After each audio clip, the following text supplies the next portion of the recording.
মহামূল্যবান হিরে চুরির দায়ে কামিনী এবং সিকান্দারকে গ্রেফতার করে পুলিশ। তবে তাদের বিরুদ্ধে কোনো প্রমাণ না পাওয়ায় কোর্ট তাদেরকে নিরপরাধ ঘোষণা করে। কিন্তু কোর্টের এই রায়ে একদমই খুশি ছিল না পুলিশ অফিসার জাসভিন্দার। তার ধারণা এই দুজনের মধ্যে যে কোনো একজন তো অবশ্যই এই চুরির সাথে জড়িত, আর এটা প্রমাণ করতেই সে তাদের পেছনে পড়ে আছে 15 বছর ধরে। এখন এটাই দেখার পালা যে এদের মধ্যে কে আসল চোর, আর এত বছর পর এসে সে কি পারবে আসল চোরকে ধরতে, সেটাই দেখবো আজকের গল্পে, যার শেষের টুইস্টটা একদম চমকে দেওয়ার মতো। চলুন তাহলে আর দেরি না করে মূল গল্পে যাওয়া যাক। মুভির নাম সিকান্দার কা মুকদ্দর। শুরুতেই আমাদেরকে অনেক বড় একটি ডায়মন্ড এক্সিবিশন দেখানো হয়। সেখানে অনেক বড় বড় ডায়মন্ড স্টোরের স্টল দেওয়া হয়েছিল এবং মডেল ডায়মন্ডগুলো সবার সামনে প্রদর্শন করছিল। আর যেহেতু এত বড় একটি এক্সিবিশন এবং অনেক মূল্যবান জিনিস এখানে আছে, তাই সেখানে পুলিশের টহলও ছিল অনেক বেশি। সেখানে তদারকিতে ছিল এসআই কামলিক। সে সবকিছু দেখে রাখছিল। তখনই অন্যদিকে আরেকটি লোককে দেখানো হয়। সে দৌড়াতে দৌড়াতে একটি মন্দিরে যায় এবং সেখানে থাকা টেলিফোন বুথ দিয়ে কোথাও ফোন করার চেষ্টা করে, কিন্তু তার কাছে কয়েন না থাকায় সে সেখানে থাকা একটা ফকিরের থেকে কিছু কয়েন নিয়ে কলটি করে।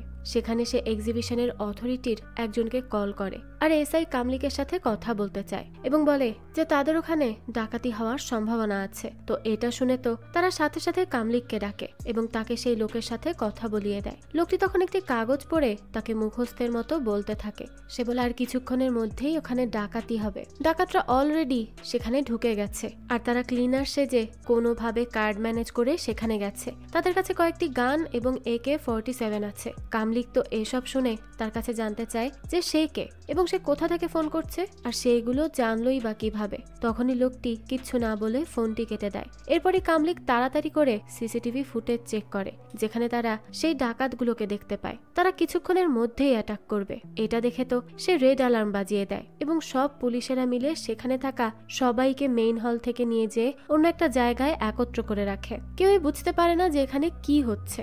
এদিকে ওই ডাকাতরা সেখান থেকে এগোতে গেলে পুলিশেরা তাদের উপর পাল্টা অ্যাটাক করে। অনেক গোলাগুলি হতে থাকলে সেখানে থাকা সাধারণ লোকেরা অনেক বেশি ভয় পেয়ে যায়। কিছুক্ষণ গোলাগুলি চলার পর দেখানো হয় পুলিশেরা সবগুলো ডাকাতকে পরাস্ত করতে পেরেছে। তো এটা করার পরই তারা ডেড বডিগুলো সেখান থেকে বাইরে বের করে আর এরপর সবাইকে মেইন হলের মধ্যে আবারও নিয়ে আসে। কিন্তু সেখানে এসে কামিনী নামের একজন খেয়াল করে যে তাদের স্টলের সবচেয়ে মূল্যবান 5টি রেড সলিটেয়ার মিসিং। এটা দেখে সে তাদের স্টলের আরেকজন এমপ্লয়িকে এটা জানায়। তার নাম হলো মঙ্গেশ। তো তারা এটা দেখে অনেক বেশি প্যানিক করতে থাকে। তখনই পুলিশ তাদের কাছে আসলে তারা তাকে এটা জানায়। পুলিশ তখন সবাইকে সেখানে আটকে রাখে এবং বলে যে তারা এখন ডিরেকশন টিমকে ইনফর্ম করে দিয়েছে। তারা এসে সবাইকে ইনভেস্টিগেট করার পরই সবাই এখান থেকে বের হতে পারবে। তো কিছুক্ষণ পরই সেখানে ডিটেকশন টিম চলে আসে আর তাদের টিমের হেড হলো জাসভিন্দার। তাকে আমরা জ্যাজ বলেই ডাকবো। তো সে আসলে কামলিক তাকে জানায় যে ডাকাতদের পরাস্ত করার পর তারা সবাইকে মেইন হলে ফেরত পাঠিয়েছে। তখন দুইজন জানায় যে তাদের স্টল থেকে কিছু হীরা গায়েব হয়ে গেছে। জ্যাজ তার কাছে সিসিটিভি ফুটেজ চাইলে কামলিক বলে যে এটা হওয়ার 3 মিনিট আগে সিসিটিভি সব বন্ধ হয়ে যায়।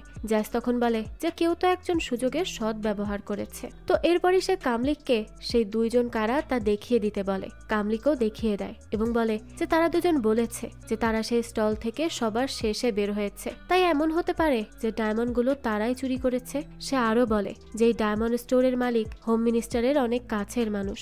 তাই হোম মিনিস্টার বলেছে যে যদি তারা সেই ডায়মন্ডগুলো খুঁজে দিতে পারে তাহলে তাদেরকে মোটা অঙ্কের টাকা দিবে। এটা শোনা মাত্রই তো জ্যাজ তখন তাদের দুজনকে ডাকে এবং তাদের নাম জানতে চায়। মেয়েটি জানায় তার নাম কামিনী এবং লোকটি তার নাম জানায় মঙ্গেশ। তখনই জ্যাজ সেখানে থাকা সবার কাছে জানতে চায় যে তাদের মধ্যে কে কে এদের দুজনকে চেনে। তখন কয়েকজন হাত তোলে এবং বলে যে তারা সবাই পঞ্চরত্ন ইন্ডাস্ট্রিয়াল বিল্ডিং এ একসাথে কাজ করে আর সেই বিল্ডিং এ বিভিন্ন বড় বড় ডায়মন্ডের স্টোর আছে। এটা শুনে জ্যাজ তাদেরকে তাদের পজিশনে যেয়ে দাঁড়াতে বলে। এরপরই সে অন্য পুলিশকে কিছুক্ষণ আগের সম্পূর্ণ সিসি ফুটেজ সেন্ড করতে বলে আর উপরের তলায় যায়। সেখানে গিয়ে সে সবাইকে বলে যে রেড অ্যালার্ম বাজার আগে যে যেখানে দাঁড়িয়েছিল তা মনে করে যেন তারা সেখানে গিয়ে দাঁড়িয়ে পড়ে। তো সবাই দাঁড়ালে জ্যাজ 16, 17 এবং 13 নম্বর স্টোরের লোকেরা বাদে বাকি সবাইকে ওখান থেকে সামনের এরিয়াতে যেতে বলে যেখানে তাদের সার্চ করা হবে এবং তারা নাম্বার এবং অ্যাড্রেস দিয়ে চলে যাবে। তো তারা বের হলে জ্যাজ হয়তো কিছু বুঝতে পারে। সে নিচে এসে সবার পজিশন চেক করে। এরপর সবাইকে জিজ্ঞাসাবাদ করতে বলে। তো আরেকজন পুলিশ জিজ্ঞাসাবাদ শুরু করে। কয়েকজনের পর তার একটি লোককে জিজ্ঞাসাবাদের জন্য ডাকে। তার নাম জানতে চাইলে সে জানায় তার নাম সিকান্দার এবং বলে যে সে কম্পিউটার টেকনিশিয়ান আর সে রিপেয়ারের কাজ করে। তো পুলিশ তাকে বলে যে তার বাড়ি কোথায়। সে জানায় কানপুর। তখন পুলিশ জানতে চায় যে তাহলে সে মুম্বাইতে কি করছে, আর এই এক্সিবিশনেই বা কি করছে। সে বলে যে কম্পিউটারের কাজ করছিল সে। পুলিশ তখন তাকে যেতে বলে। তো সে যাওয়ার সময়ই একজনের সাথে ধাক্কা খায়, আর তখনই জ্যাজ তাকে থামতে বলে আর তার কাছে ডাকে এবং তার কাছে জানতে চায় যে সে এত তাড়াহুড়ো করে কেন যাচ্ছিল। সিকান্দার তাকে বলে যে সে তাড়াহুড়ো করে যাচ্ছিল না। তখনই জ্যাজ তাকে সে কি করছিল তা আবার বলতে বলে। সিকান্দার তখন তাকে আবারও বলে, কিন্তু জ্যাজ তখনও তার কাছে একই প্রশ্ন করতে থাকে যে সে তাড়াহুড়ো করে কেন যাচ্ছিল। সিকান্দার জানায় যে আসলে তার মা বাসায় অসুস্থ, এর জন্যই সে তাড়াহুড়ো করে যাচ্ছিল। জ্যাজ তখন তাকে বলে যে সে কামিনী আর মাঙ্গেশকে কিভাবে চেনে। সিকান্দার জানায় যে সে তাদেরকে পার্সোনালি চেনে না, কিন্তু তাদের অফিসে কাজের জন্য গিয়েছিল, সেখান থেকে চেনে। তো এরপর জ্যাজ তাকে বলে যে তাহলে নিশ্চয়ই সে তাদেরকে ভালো করেই চেনে। সিকান্দার বলে হ্যাঁ, সে তো বলছেই সে পার্সোনালি তাদেরকে চেনে না, এমনিতে চেনে। জ্যাজ তখন সিকান্দারের সম্পূর্ণ তল্লাশি নেওয়ার জন্য পাঠায়। সিকান্দার বলতে থাকে যে সে কিছুই করেনি, কিন্তু জ্যাজ তার কথা শোনে না। এরপর জ্যাজ কামিনী আর মাঙ্গেশকে তার কাছে ডাকে এবং তাদের কাছে তারা কোথায় থাকে তা জানতে চায়। কামিনী জানায় সে ছত্তিশগড় থেকে এসেছে এবং মাঙ্গেশ জানায় যে সে মুম্বাইতে থাকে। এরপর জ্যাজ কামিনীর কাছে জানতে চায় যে সে প্রথমে এই মিসিং যাওয়া ঘটনা জানতে পেরেছে, তাই না? কামিনী জানায় হ্যাঁ, যে তাদেরকে আবার মেইন হলে ফেরত পাঠানো হলে সে দেখেছে যে এখানের বক্সটি পুরো ভাঙা এবং তার মধ্য থেকে 5টি রেড সলিটেয়ার মিসিং। জ্যাজ তখন জানতে চায় যে এই সলিটেয়ারগুলোর দাম কত হবে। তারা জানায় যে 50 থেকে 60 কোটি। এই কথা শুনে তো জ্যাজ অনেক অবাক হয় এবং তার সিনিয়র অফিসারকে ফোন দিয়ে বলে যে সে ভেবেছিল এখানে ছোটখাটো চুরি হয়েছে, কিন্তু সে তো তাকে 50-60 কোটির কেসে ফাঁসিয়ে দিল। তখনই সিনিয়র অফিসার তাকে জানায় যে এত বড় কেস দেখেই তো হোম মিনিস্টার নিজে জ্যাজকে এই কেসের দায়িত্ব দেওয়ার জন্য বলেছে, তাই সে কেসটি সলভ করলে তার প্রমোশন তার কাছে পৌঁছে যাবে। এরপর সিনিয়র অফিসার তার কাছে জানতে চায় যে এই কেসটি সলভ করতে তার কত সময় লাগবে। জ্যাজ তাকে জানায় যে 24 ঘন্টার মধ্যে সে এটি সলভ করে ফেলবে। এরপরই সেখানে সিকান্দার আসে। যে পুলিশ অফিসার তার তল্লাশি নিয়েছিল সে জানায় যে তার থেকে কিছুই পাওয়া যায়নি। তখন সিকান্দার জ্যাজকে বলে যে তার মা ঘরে একা অসুস্থ আছে, তাকে একটি মেসেজ পাঠাতে হবে। জ্যাজ তখন তাকে তার সামনে দাঁড়িয়ে কলটি করতে বলে। সিকান্দার তখন একটি দোকানে ফোন দেয় এবং সেখানে থাকা লোকের কাছে জানতে চায় যে তার মা এখন কোথায় আছে। সে জানায় তার মা বাসাতেই আছে আর তার আসতে দেরি হওয়ার জন্য সে চিন্তা করছিল। সিকান্দার তখন বলে যে সে যেন তার মাকে জানিয়ে দেয় যে তার আজকে বাসায় ফিরতে দেরি হবে, সে যেন চিন্তা না করে। এটা বলেই সে কল কেটে দেয়। তখনই জ্যাজ তার থেকে ফোনটি নেয় এবং সেই নাম্বারে আবারও কল করে আর তার পরিচয় দিয়ে বলে যে একটু আগে তাকে যে কল করেছিল তাকে সে কিভাবে চেনে। লোকটি জানায় যে সে তো তার ভাড়াটিয়া আর সে তার মায়ের খোঁজ নেওয়ার জন্যই ফোন দিয়েছিল।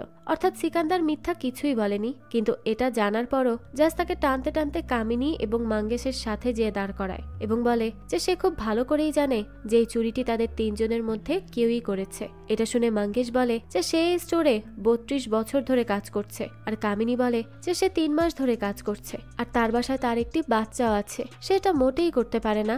জ্যাজ তাদেরকে ভুল বুঝছে। তখন জ্যাজ বলে যে তার গার্ডস বলছে যে হয়তো তারা 3 জন বা কোনো 2 জন বা তাদের মধ্যে কোনো একজন এই কাজটি করেছে, আর সে সবগুলো কেস অনেক নিখুঁতভাবে সবসময় করেছে, তাই তার গার্ডস যা বলে সবসময় তাই হয়ে এসেছে। তখনই সিকান্দার বলতে থাকে যে সে তো তার সম্পূর্ণ তল্লাশি নিয়েছে, তাহলে কেন সে তাকে এখনো চোর মনে করছে? সে তো চুরি করেনি, তাকে যেতে দেওয়া হোক। কিন্তু জ্যাজ তখন তাদের 3 জনকে সাসপেক্ট বলে পুলিশ স্টেশনে নিয়ে যায়। সেখানে কামিনী তার বাচ্চাকে নিয়ে আসে আর তাকে জিজ্ঞাসাবাদও করা হয়। আর এইদিকে মাঙ্গেশ এবং সিকান্দারকে লকআপের মধ্যে রাখা হয়। সেখানে সিকান্দার মাঙ্গেশের কাছে জানতে চায় যে তাদের সাথে এখন কি করা হবে। মাঙ্গেশ জানায় তাদেরকে পেটানো হবে। আর কি করবে? সে কিছুই করেনি, তাও তাকে এগুলো এখন সহ্য করতে হচ্ছে। কিন্তু সে একটা জিনিস বুঝতে পারছে না যে কামিনী মিথ্যা কথা কেন বলল।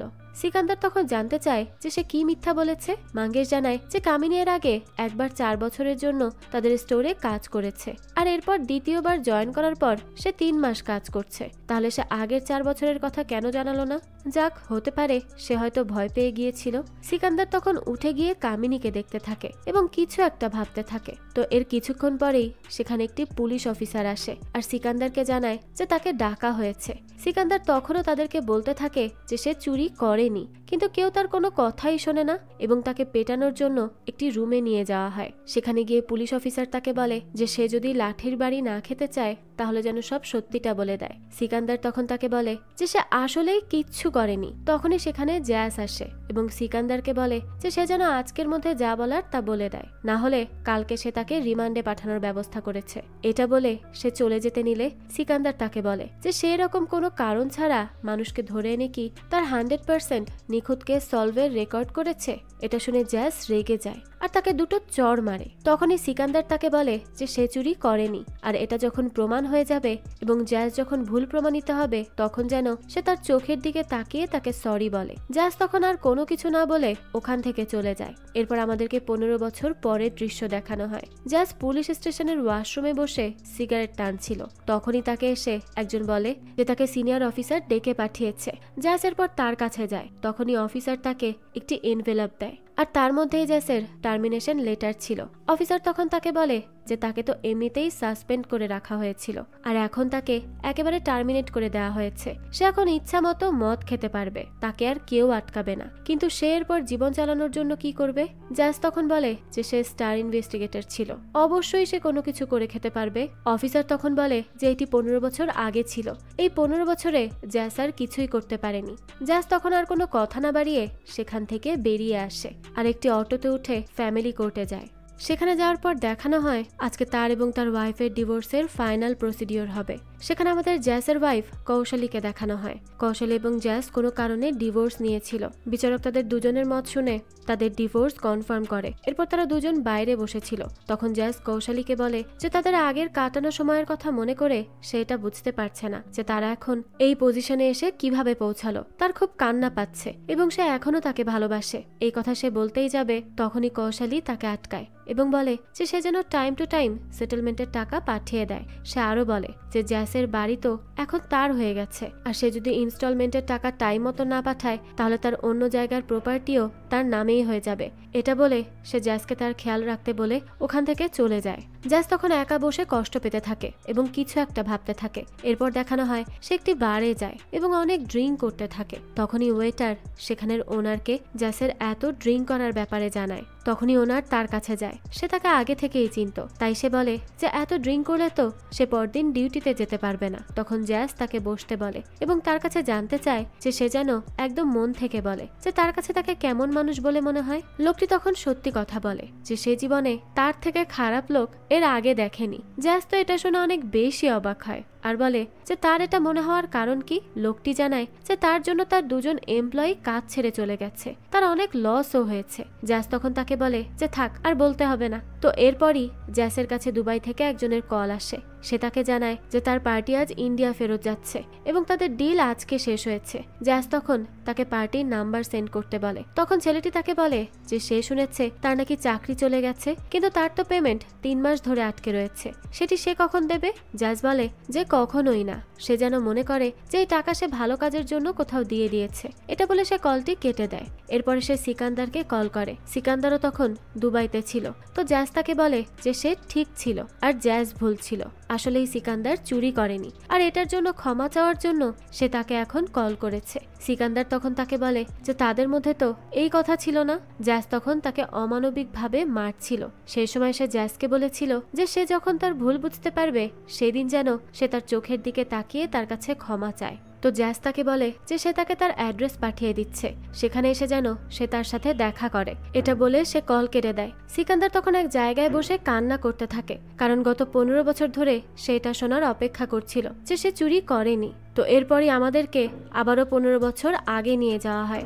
সেখানে দেখানো হয় যে পরদিন এই কেসটিকে কোর্টে তোলা হয়। মাঙ্গেশ, সিকান্দার এবং কামিনী এই তিনজনই তাদের ফ্যামিলি নিয়ে সেখানে উপস্থিত হয় এবং তারা তিনজন মিলে একটি উকিলও ঠিক করে। কিছুক্ষণ পর সেখানে জ্যাসও চলে আসে। সবাই আসলে কোর্টের কাজ শুরু হয়। অ্যাকিউজদের উকিল বিচারকের সামনে প্রস্তাব করে যে তাদের তিনজনকে সার্চ করা হয়েছে এবং সিসিটিভি দেখে এটাও দেখা যায় যে তারা ডায়মন্ড বাইরের কারো সাথে এক্সচেঞ্জও করেনি, অর্থাৎ তারা নির্দোষ, তাদেরকে ছেড়ে দেওয়া হোক। তখন অপোজিট পার্টির উকিল বলে যে তারা 3 জন ডায়মন্ডগুলোকে খেয়ে ফেলেছে, তাই সেটি টেস্ট করার জন্য তাদেরকে 15 দিনের রিমান্ড দেওয়া হোক। বিচারক তখন তাদের 7 দিনের রিমান্ড দেয়। এখান থেকে দৃশ্য আবারও বর্তমানে আসে। আমাদেরকে সিকান্দারকে দেখানো হয় সে দুবাইয়ের এয়ারপোর্ট থেকে ইন্ডিয়ার উদ্দেশ্যে রওনা দিয়েছে। তখন সে এয়ারপোর্ট থেকে একজনকে কল করে জানতে চায় যে তার জন্য সে কিছু কিনে আনবে নাকি। সে তার সাথে খুব সুইট করে কথা বলে, কিন্তু কার সাথে কথা বলে তা তো আমরা পরেই জানতে পারবো। এরপর আবারও দৃশ্য চলে আসে 15 বছর আগে। কামিনী, মাঙ্গেশ এবং সিকান্দারের এক্স-রে করানোর জন্য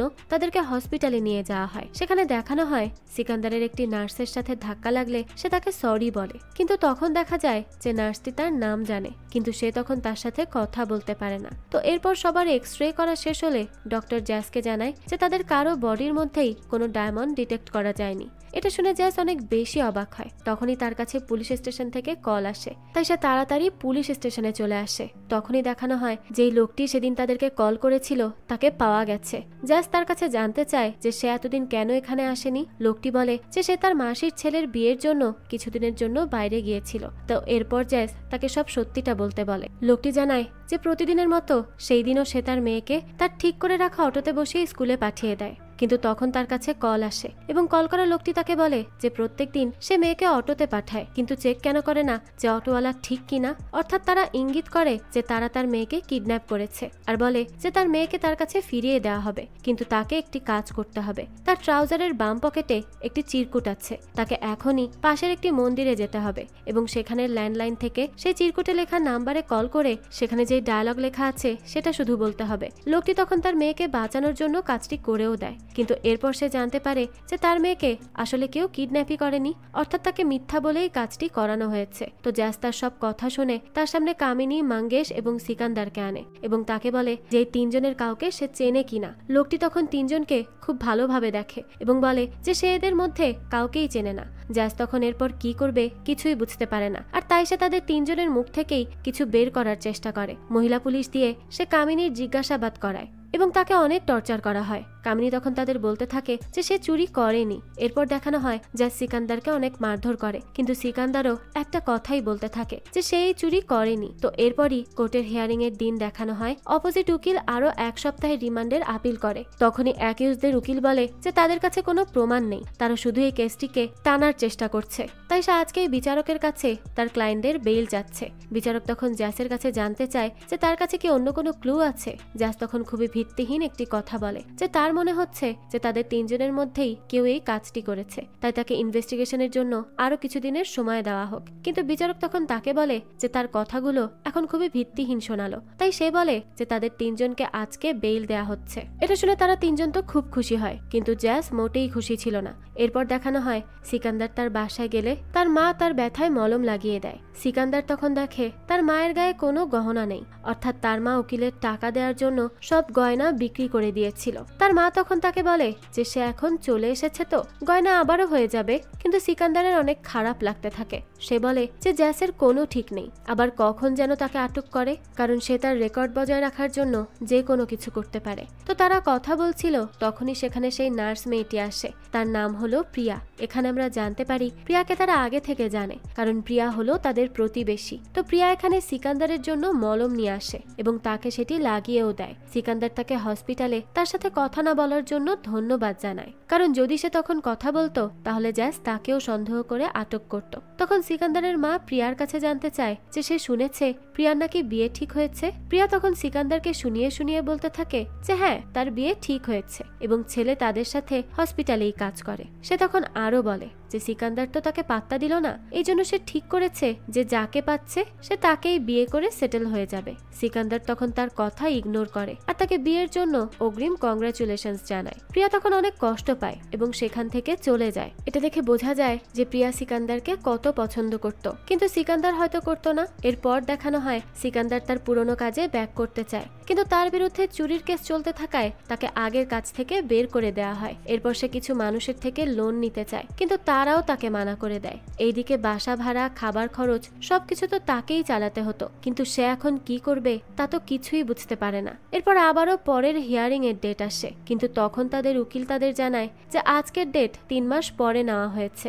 এরপর উকিল সিকান্দারের কাছে তার পেমেন্ট চায়। সিকান্দার তখন তাকে বলে যে তার কাছে এখন টাকা নেই, কিন্তু সে তাকে কিছুদিনের মধ্যেই ম্যানেজ করে টাকা দিয়ে দিবে। উকিল তখন তাকে বলে যে সে এরকম হলে তার কেস লড়তে পারবে না। ঠিক তখনই সেখানে কামিনী আসে আর সিকান্দারের হাতে টাকা দিয়ে বলে যে সে তাকে যেই টাকা দিয়েছিল সেই টাকা সে উকিলকে দিয়ে দিক। আসলে কামিনী সিকান্দারকে সাহায্য করার জন্যই টাকা দেয়। সিকান্দার তখন কামিনীকে ধন্যবাদ দেওয়ার জন্য তাকে চা অফার করে। এরপর সে চা খেতে খেতে কামিনীর কাছে তার পরিবারের ব্যাপারে জানতে চায়। কামিনী জানায় তার পরিবারে তার ছোট্ট একটি বাচ্চা আছে এবং তার ছোট বোন আছে, আর তার প্রাক্তন হাজবেন্ড অন্য কাউকে পেয়ে তাকে ছেড়ে চলে গেছে। তখন সে সিকান্দারের ফ্যামিলির কথা জানতে চায়। সিকান্দার বলে তার পরিবারে শুধু তার মা আছে। এরপরে সিকান্দার তাকে বলে যে সে আসলে সেদিন এক্সিবিশনে যাবে না বলেই ঠিক করেছিল, কিন্তু এত বড় এক্সিবিশনে যেন কোনো কিছুর গড়বড় না হয় এর জন্য সে সেখানে আরেকবার চেক করার জন্য যায়, আর এ কারণেই তো সে আবার ফেঁসে যায়। কি ভাগ্য তার। তার এই কথা শুনে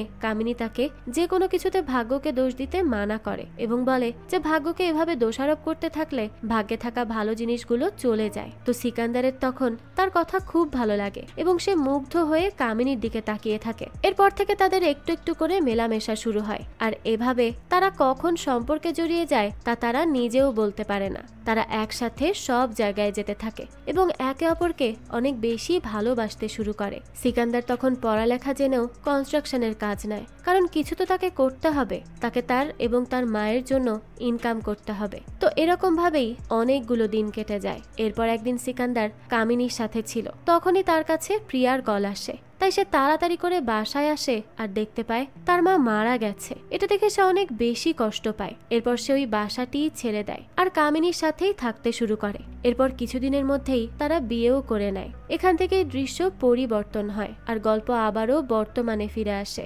দেখানো হয় সিকান্দারকে। সে মুম্বাই পৌঁছে তার ফ্রেন্ড মানিশের সাথে দেখা করে। সে তাকে নিয়ে বাসার উদ্দেশ্যে যেতে থাকে। তখন তার ফ্রেন্ড তাকে বলে যে লকডাউনে তার টাকা পাঠানোর জন্য সে এখন ফ্যামিলি নিয়ে অনেক ভালো আছে, তাই তাকে অনেক ধন্যবাদ। সিকান্দার তখন তাকে বলে যে সে তার জন্য অনেক করেছে, এর জন্য এইটুকু তো সে তার জন্য করতেই পারে, এটা কোনো ব্যাপার না।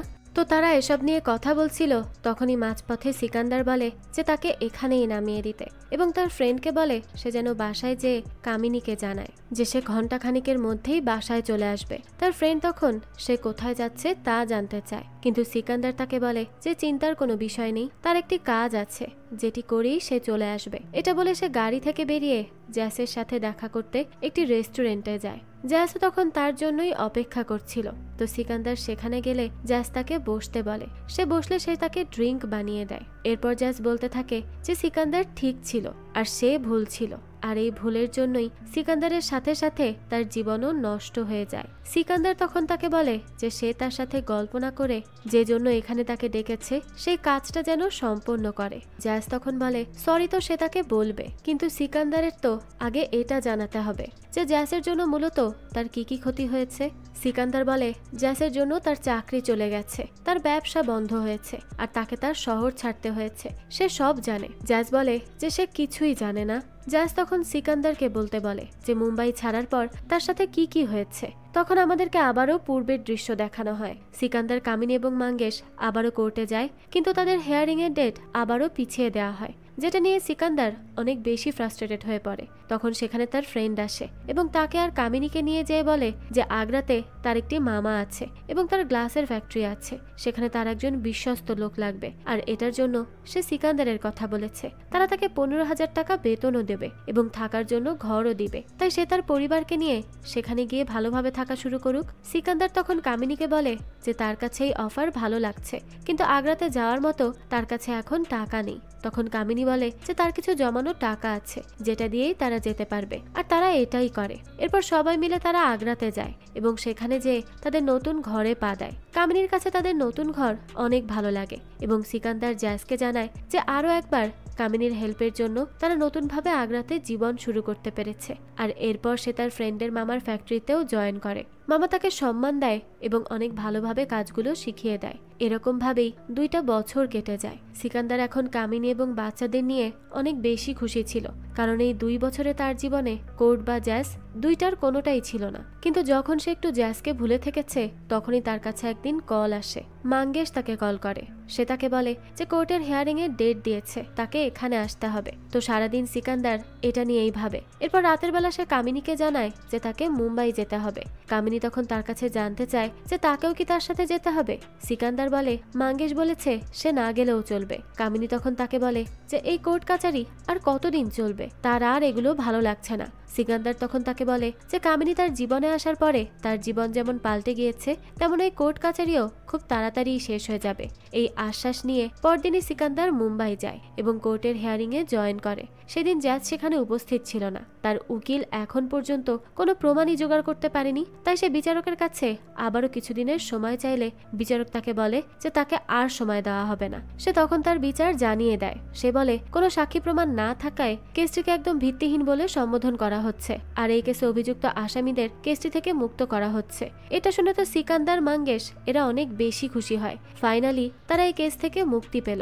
এরপর সিকান্দার অনেক খুশি মনে তার বাসায় ফিরে আসে। তখন কামিনী দরজা খোলে। সিকান্দারও তো তাকে দেরি না করে সাথে সাথে খুশির খবরটি জানায়। কামিনীও তো এটা শুনে অনেক বেশি খুশি হয়। সিকান্দার তখন তার কাছে বাচ্চারা কোথায় সেটা জানতে চায়। কামিনী বলে তারা তো পাশের বাসায় মুভি দেখতে গেছে।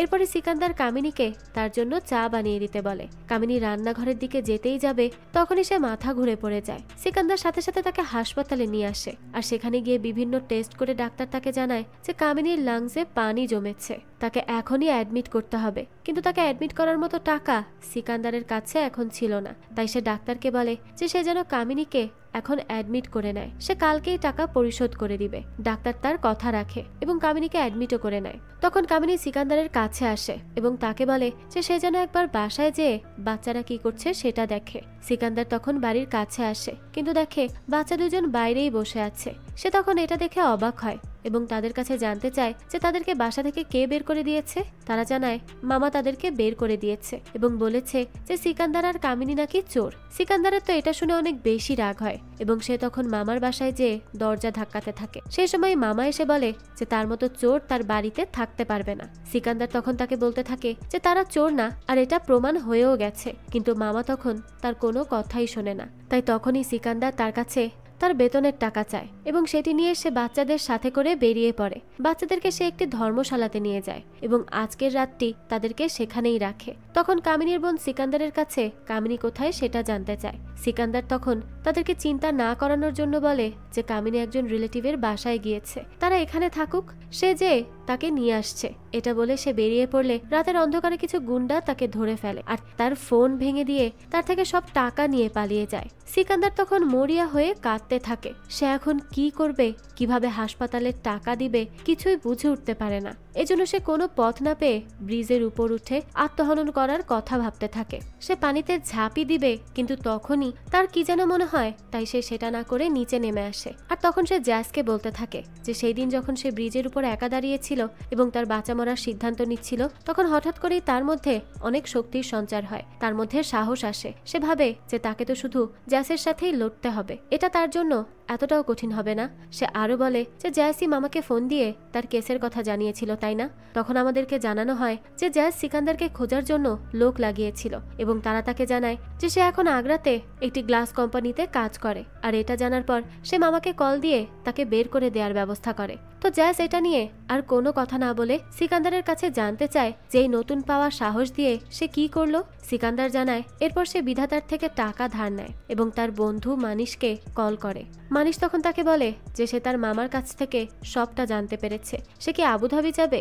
সিকান্দার তার কথায় রাজি হয়ে যায় এবং তার সাহায্য নিয়ে আবুধাবি চলে যায়। সেখানে সে প্রথমে একটি কনস্ট্রাকশন সাইটে চাকরি করে এবং টাকা কামানোর পরে সে কামিনীর চিকিৎসা, মানিশের ঋণ এবং সবচেয়ে প্রয়োজনীয় বিধাতার ঋণ পরিশোধ করে। আর এর 4 বছর পরে তার অক্লান্ত পরিশ্রমের জন্য সে আবুধাবির আরো বেটার কোম্পানিতে অনেক বেটার একটি জব পায়। জ্যাজ তখন সিকান্দারকে বলে যে সে তাবাসসুমের কথা কেন বলছে না। তাবাসসুম তো তার আবুধাবি জীবনের অনেক গুরুত্বপূর্ণ একটি পার্ট। সেই তো বিদেশে কামিনীর জায়গা পূরণ করেছে, তাই না? এই কথা শুনে সিকান্দার বলে যে তার মতো এত খারাপ একটি মানুষের চিন্তা ভাবনা এরকম খারাপ হবে এটাই সে আশা করেছিল। এরপর সে বলে যে তাবাসসুম তাদের কোম্পানিতেই জব করত আর সে কামিনীর ব্যাপারে সব জানতো। তাবাসসুম খুবই ভালো এবং জলি মাইন্ডের একটি মেয়ে, তার কাছে তার সবকিছু সবসময় খুব প্রাণবন্ত লাগতো। আর এর জন্য সিকান্দার তার বন্ধু হয় আর তারা প্রত্যেক উইকেন্ডে সিনেমাও দেখতে যেত। এরকমই একদিন তারা সিনেমা দেখতে গিয়েছিল, কিন্তু তখনই একজন এসে তাবাসসুমের সামনে দাঁড়ায় এবং তাকে বলে যে সে এখানে কি করছে, সে তো মুম্বাইতে ডান্স করত, সেই কাজ কি সে ছেড়ে দিয়েছে? এটা শুনে সিকান্দার অনেক বেশি অবাক হয়। সে তখন তাবাসসুমকে বলে যে তাকে জ্যাজ পাঠিয়েছে, তাই না? এটা বলেই সে সেখান থেকে চলে যেতে থাকে। তখন তাবাসসুম আবারও তার কাছে আসে এবং তাকে সরি বলতে থাকে। সিকান্দার তখন তাকে বলে যে সে জ্যাসের কথায় তার সাথে বন্ধুত্ব করেছে, তাই না? আর সে না জানি কি ভেবেছিল, সে তো তাবাসসুমকে তার অনেক ভালো বন্ধু ভেবে নিয়েছিল। এরপর সে বলতে থাকে এই জ্যাস তো দেখছি তার পিছুই ছাড়ছে না, সে কি করবে এখন? তখন তাবাসসুম বলে যে সে জ্যাস নামের কাউকে চেনেই না আর কেউ তাকে সিকান্দারের ওপর নজর রাখার জন্য পাঠায়নি। এটা শুনে সিকান্দার বলে যে সে তাকে বিশ্বাস করে না, সে তো একজন নোংরা বার ডান্সার যে কিনা একটা খারাপ পুলিশ অফিসারের কথায় তাকে ফলো করতে এখানে এসেছে। এই কথা শুনে তাবাসসুম অনেক রেগে যায়, তার খুব খারাপও লাগতে থাকে যে সিকান্দার তার বন্ধু হয়ে তাকে এত বাজে কথা কিভাবে বলতে পারছে, সে তার বন্ধুর বলা কথা বিশ্বাস করছে না। এরপর সে বলে যে তাকে কেউই এখানে পাঠায়নি, সে তার কথাটা অন্তত বিশ্বাস করুক। আর সে আগে বার ডান্সিং করত, কিন্তু এখন সে তার নিজের যোগ্যতা এখানে এসেছে আর একটি বেটার লাইফ লিড করছে। এই সব কিছুই তার যোগ্যতায়, আর এটা নিয়ে সে অনেক বেশি প্রাউড ফিল করে। তো এই কথা বলেই সে রাগ করে সেখান থেকে চলে যায়। তো বর্তমানে এইসব শুনে জ্যাস সিকান্দারকে বলে যে খারাপ মানুষের তো খারাপই চিন্তা ভাবনা হবে, মানে সে সিকান্দারের কথাটাই তাকে আবার ফিরিয়ে দিল। কিন্তু সিকান্দার বলে সে আসলেই তখন তাবাসসুমকে খারাপ কথা বলে ফেলেছিল, এটা সে পরে বুঝতে পেরেছে আর এটা নিয়ে অনেক রিগ্রেটও ফিল করে সে। তাকে অমন কথা বলা একেবারেই উচিত হয়নি, আর সে তো তার বন্ধু ছিল, তাকে তার বিশ্বাস করাটা উচিত ছিল। তো তখন জ্যাস জানতে চায় তো এরপর কি তাদের আর কখনো দেখা হয়েছে?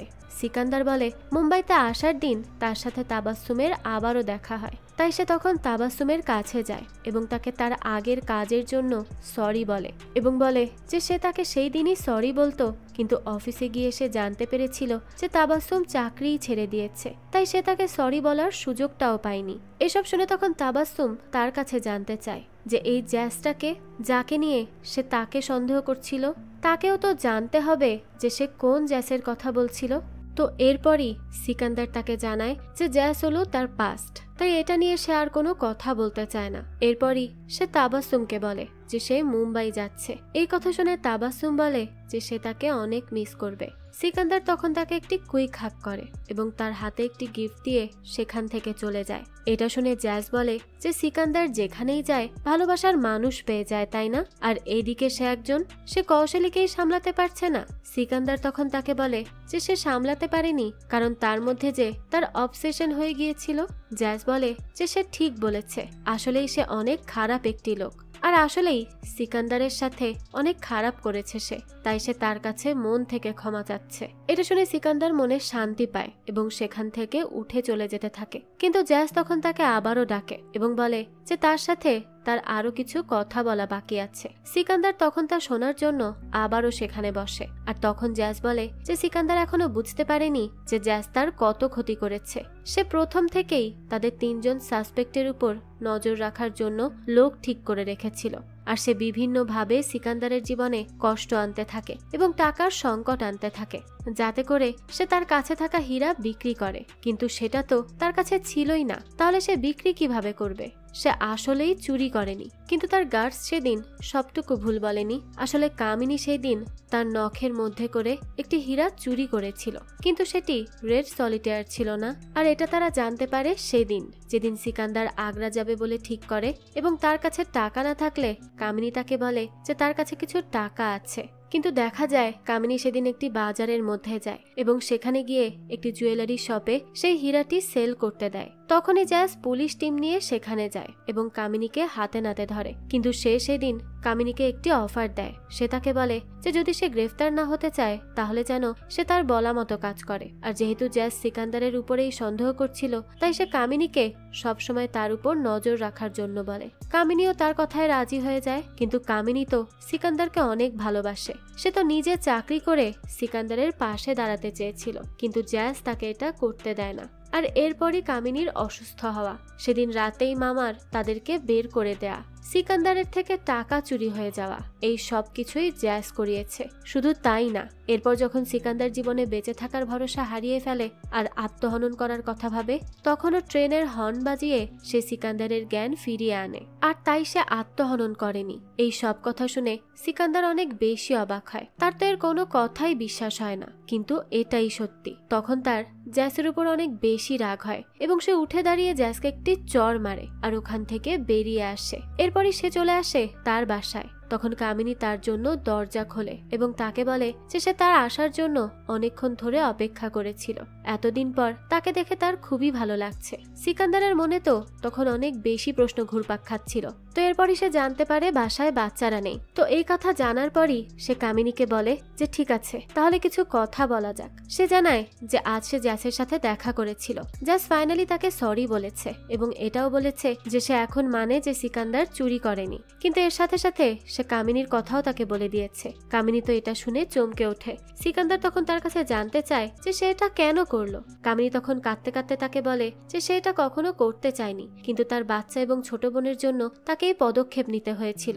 সিকান্দার তখন তাকে বলে যে সে তো এটা করেছে আর সে তাকেও ধোকা দিয়েছে, তাই সে আর তার সাথে থাকতে পারবে না। এই বাড়িটি সে তাকে দিয়ে দিবে এবং তাকে মাসে মাসে টাকাও পাঠাবে। কামিনী তখন তাকে অনেকবার আটকানোর চেষ্টা করে এবং তার কাছে শেষবারের মতো একটি সুযোগও চায়, কিন্তু সিকান্দার তার কোনো কথাই শোনে না আর ওখান থেকে বেরিয়ে যায়। এরপর সে বাসে করে একটি পাহাড়ি এলাকায় যায়। সেখানে যেয়ে সে একটি ফুলের নার্সারিতে গিয়ে প্রিয়ার সাথে দেখা করে। তার সাথে দেখা করার পরে তারা একে অপরের সাথে ভাব বিনিময় করে। এরপর প্রিয়া তাকে একটি গাছের টবের কাছে নিয়ে যায়। আর তখনই আমাদের সামনে সবচেয়ে বড় সত্যিটা আসে। আমাদেরকে দেখানো হয় সেই টবের মধ্যেই আছে সেই চুরি হওয়া রেড সলিটেয়ার। আর গাছটি সিকান্দারই চুরি করেছিল এবং সেই গাছটি ফাইনালি হাতে পেয়ে সে অনেক বেশি খুশি হয়ে যায় এবং সে এত বছর ধরে প্রিয়াকে এটা সামলানোর জন্য দিয়েছিল। প্রিয়া যেহেতু তাকে পছন্দ করত, এর জন্য সে তার এই কাজটিও করে দেয়। তো এরপরে এই গাছটিকে নিয়ে সে খুশি মনে মুম্বাই ফিরতে থাকে। কিন্তু তখনই বাসে তার মাথায় কেউ একজন গুলি ধরে, আর সেই একজন হলো জ্যাস। জ্যাস তাকে নিয়ে পাহাড়ের এক পাশে একটি রেলিং এর সাথে বেঁধে রাখে আর সেই টপটি ভেঙে তার মধ্য থেকে রেড সলিটেয়ার গুলো বের করে নেয়। এরপর সে কৌশালীকে কল করে বলে যে সে ভুল ছিল না, সিকান্দারই সেদিন চুরি করেছিল। কৌশালী তখন তাকে কংগ্রাচুলেশনস জানায় এবং বলে যে তার এই কেসের জন্য তাদের সম্পর্কটা শেষ হয়ে গেল, কিন্তু সে এখন তার ভিক্টরির জন্য খুশি হয়েছে। এটা বলেই সে কলটি রেখে দেয়। এরপর জ্যাস সিকান্দারের কাছে যায় এবং তাকে বলে যে তাকে হাতে নাতে ধরার জন্য সে 15টা বছর অনেকভাবে অনেক চেষ্টা করেছে, কিন্তু তাকে ধরার আসল পদ্ধতি তো সে সেই দিন বুঝতে পারে যেদিন তার ডিভোর্স হওয়ার পরে সে একা বেঞ্চে বসেছিল। তখন সে বুঝতে পারে যে সে যদি সিকান্দারের সামনে এটা বোঝাতে পারে যে সে হেরে গেছে এবং তার দোষ মেনে নেয়, তাহলেই সিকান্দার নিজেকে মুক্ত মনে করবে এবং তার পরবর্তী অ্যাকশন নিবে। আর এটাই হয়। সিকান্দার ঠিকই তার ফাঁদে পা দেয়, কিন্তু সে এত বছর ধরে এই ইকুয়েশন মেলাতে পারলো না যে সে আসলে সেদিন চুরিটা কিভাবে করেছিল। সিকান্দার তখন তাকে পুরো ঘটনা খুলে বলে। সে বলে যে সে এক্সিবিশনের অনেকের কম্পিউটারের কাজ করেছে, আর যার জন্য এক্সিবিশন শুরু হওয়ার আগে থেকেই সে সেখানে যেত আর বারবার আসা যাওয়ার জন্য সেখানের সিকিউরিটি গার্ড টুকারামের সাথে তার ভালো কথাবার্তা হয়। তো তখন এক্সিবিশনের 3 দিন আগে টুকারাম তাকে বলে যে তার পরিচিত একজনের কম্পিউটারে কিছু সমস্যা হয়েছে। সিকান্দার যদি তা ঠিক করে দেয় তাহলে এই কাজের জন্য তাকে 5000 টাকা দেয়া হবে। তো সিকান্দারও রাজি হয়ে যায় এবং সেখানে যায়, কিন্তু সেই জায়গাটা খুবই অদ্ভুত ছিল। আর সে সেই বাসায় যেয়ে দেখে যে কম্পিউটারটি একদম নতুন এবং সেখানের লোকদের দেখে মনে হয়েছে যেন তারা এর আগে কখনো কম্পিউটার দেখেওনি। তো সিকান্দার বাসার মধ্যে ঢুকে পাশের রুমে কিছু মানুষ আর একটি লাল ব্যাগ দেখতে পায়। এরপর সে কম্পিউটার চেক করলে জানতে পারে তাতে কোনোই সমস্যা নেই, শুধু প্রিন্টারে পেপার আটকে গিয়েছিল। কিন্তু 5000 টাকার জন্য সে এমন ভাব করে যেন পিসিতে অনেক সমস্যা হয়েছে। তো সে তখন টাইম পাস করে পিসি দেখতে গিয়ে দেখে সেখানে সে এক্সিবিশনে ঢোকার ফেক পাস বানানো। এটা দেখে তো সে বুঝতে পারে যে কিছু একটা সমস্যা আছে এর জন্য সে টাকা নিয়ে চলে আসে। কিন্তু তার পরের দিন সে সেই সেম লাল ব্যাগ এক্সিবিশনের ভেতর আনতে দেখে এবং টুকারামকে সেটি লুকিয়ে নিয়ে যেতে দেখে। এরপর টুকারাম সেখান থেকে বেরিয়ে গেলে তারা কি করতে যাচ্ছে এটা জানার জন্য সে তাকে ফলো করে আর তাদের আস্তানায় যায় এবং লুকিয়ে লুকিয়ে তাদের কথা শুনে জানতে পারে যে তারা এক্সিবিশনের দিন অ্যাটাক করবে। তাই তার থেকে এখন দুটো কাজ, এক হলো তাদের এই ডাকাতি ধরিয়ে দেওয়া এবং সেই সুযোগে ডায়মন্ড চুরি করা। আর সে তো তপনকে আগে থেকেই দেখতো, এর জন্য সে তাকে ইজি টার্গেট বানিয়ে তার কাজটি করিয়ে নেয়। এভাবে ডাকাতির কথা পুলিশ জানলে সবাইকে সেখান থেকে অন্য রুমে নিয়ে যায় আর সেই ফাঁকে সে সলিটেয়ার গুলো চুরি করে নেয়। এরপর তার প্রতিবেশী এবং তার ফ্রেন্ড প্রিয়া তার কাজে লাগে, আর যেহেতু প্রিয়া তাকে পছন্দ করত তাই সে তার এই কাজে তাকে হেল্প করতেও রাজি হয়। প্রিয়া সরকারি হাসপাতালে নার্সিং এর জব করায় সেদিন লাশগুলো নিতে সে সবার সাথে আসে এবং সেই ফাঁকে সে ডায়মন্ডগুলো তার কাছে হ্যান্ড ওভার করে দেয়। এটা শুনে জ্যাজ বলে যে তার জীবনে তাহলে 3 নারী অনেক হেল্প করেছে, তাই না? কিন্তু এখন সে এটা বলুক যে সে মুম্বাই আসার দিন তাবাসসুমের সাথে দেখা করে তাকে কি দিয়েছিল। তো তার এই কথার মাধ্যমে আমরা বুঝতে পারি যে তাবাসসুমের সাথে তার আসলে একটা সম্পর্ক ছিল, কিন্তু প্রথমে তো সে জ্যাসের কাছে তা স্বীকার করেনি। যাই হোক, তো এখন জ্যাস বলে যে সে তাকে একটি লেটার এবং তাবাসসুমের সুইজারল্যান্ড যাওয়ার অনেক শখ ছিল, এর জন্য তাদের দুজনের যাওয়ার জন্য 2টা টিকিট ছিল সেখানে। জ্যাস তখন বলে যে কত কিছু সে ভেবে রেখেছিল, তাই না? এটা বলে সে তাকে আবারও 2টা চড় মারে এবং তার কাছে জানতে চায় যে তার এখন এভাবে ধরা পড়ে কেমন লাগছে। সিকান্দার বলে যে তার থেকে বড় খেলোয়াড়ের কাছে হেরে গিয়ে আর কেমনই বা লাগবে, কিন্তু এখানে তারা দুজনই হেরেছে, তারা দুজনই আবার জিতেছেও, আর তারা এই 15 বছরে অনেক কষ্ট করেছে। তাই এখন জ্যাস যদি তার অফারে রাজি হয় তাহলে তারা বাকি জীবন অনেক ভালোভাবে কাটাতে পারবে। জ্যাস তখন তার কথা ভাবতে থাকে এবং সিকান্দার তাকে তার অফার জানাতে থাকে। এরই সাথে এই গল্পটাও এখানেই শেষ হয়ে যায়। তো এর পর কি হবে? জ্যাস কি সিকান্দারের অফারে রাজি হবে নাকি তাকে পুলিশের কাছে ধরিয়ে দিবে? আর সিকান্দারই বা তাকে কি অফার করেছে? এই সব প্রশ্ন কিন্তু থেকেই গেছে। আর যদি কখনো এর সেকেন্ড সিজন রিলিজ হয় সেখানেই আমরা এই সব প্রশ্নের উত্তর পাবো। আর যখনই এর সেকেন্ড সিজন রিলিজ হবে আমি অবশ্যই আপনাদের জন্য সেটা এক্সপ্লেইন করার চেষ্টা করব। এই তো ছিল আজকের গল্প। এই গল্পটা আপনাদের কাছে কেমন লেগেছে সেটা অবশ্যই আমাদেরকে কমেন্ট করে জানাবেন। যদি এতটুকুও ভালো লেগে থাকে তাহলে একটি লাইক দিয়ে যাবেন। আর হ্যাঁ, আমাদের এই চ্যানেলে কিন্তু প্রতিনিয়তই নতুন নতুন ভিডিও আপলোড করা হয়। সেই সব ভিডিওর আপডেট পেতে আমাদের চ্যানেলটিকে সাবস্ক্রাইব করে বেল আইকনে অল দিয়ে রাখতে কিন্তু ভুলবেন না। আর একটা কথা, আপনারা আমার মতো মুভি লাভারদের জন্য আমরা নিয়ে এসেছি সুলভ মূল্যে নেটফ্লিক্সের সাবস্ক্রিপশন, যেটি পেয়ে যাবেন আমাদের ফেসবুক পেজ এইচবি শপে। পেজের লিংক ডেসক্রিপশন বক্সেই দেওয়া আছে। আজকে তাহলে এই পর্যন্তই, আবারও হাজির হব নতুন কোনো ভিডিও নিয়ে। সেই পর্যন্ত সবাই ভালো থাকবেন আর আমাদের চ্যানেলের সাথেই থাকবেন। ধন্যবাদ।